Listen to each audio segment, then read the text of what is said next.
Chapter 46. 500 seconds later, his heart was still beating. Mr. Pendanski screamed. The lizard, which had been in the cereal box, was springing toward him. Mr. Sir shot it in midair.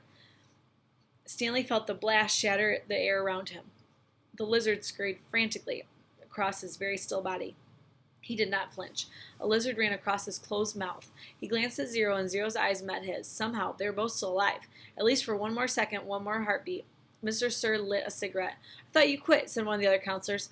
Yeah, well, sometimes sunflower seeds just won't cut it. He took a long drag on his cigarette. I'm going to have nightmares the rest of my life.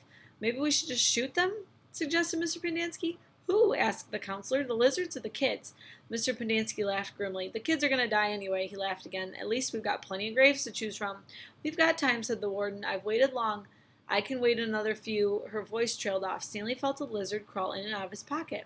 We're going to keep our story simple, said the warden. That woman's going to ask a lot of questions. The AG will most likely initiate an investigation. So this is what happened. Stanley tried to run away in the night.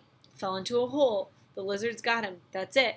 We're not even going to give them Zero's body. As far as anybody knows, Zero doesn't exist. Like Mom said, we've got plenty of graves to choose from out here.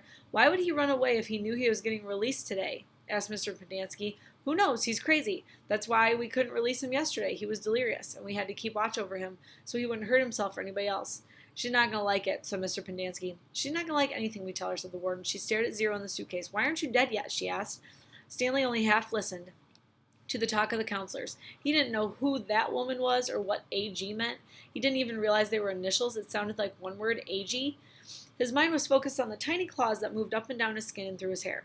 He tried to think about other things. He didn't want to die with the images of the warden, Mr. Sir, the lizards etched into his brain. Instead, he tried to think of his mother's face.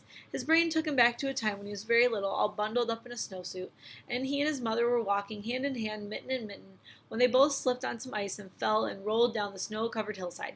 They ended up both at the bottom of the hill. He remembered he almost cried, but instead he laughed. His mother laughed too. He could feel the same light-hearted feeling he felt then, dizzy from rolling down the hill. He felt the sharp coldness of the snow against his ears. He could see flecks of snow in his mother's bright and cheery face. This was where he wanted to be when he died. Hey, caveman, guess what? Said Mr. Sir. You're innocent after all. I thought you'd like to know that. Your lawyer came yesterday to get you. Too bad you weren't here. The words meant nothing to Stanley, who was still in the snow. He and his mother climbed back up the hill and rolled down again, this time on purpose. Later, they had hot chocolate with lots of marshmallows.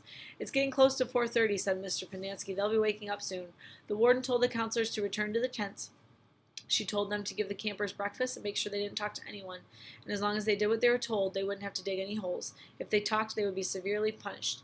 How should we say they will be punished? One of the counselors asked. Let them use their imagination, said the warden. Stanley watched the counselors return to the tents, leaving only the warden and Mr. Sir behind. He knew that the warden didn't care whether the campers dug any more holes or not. She found what she was looking for.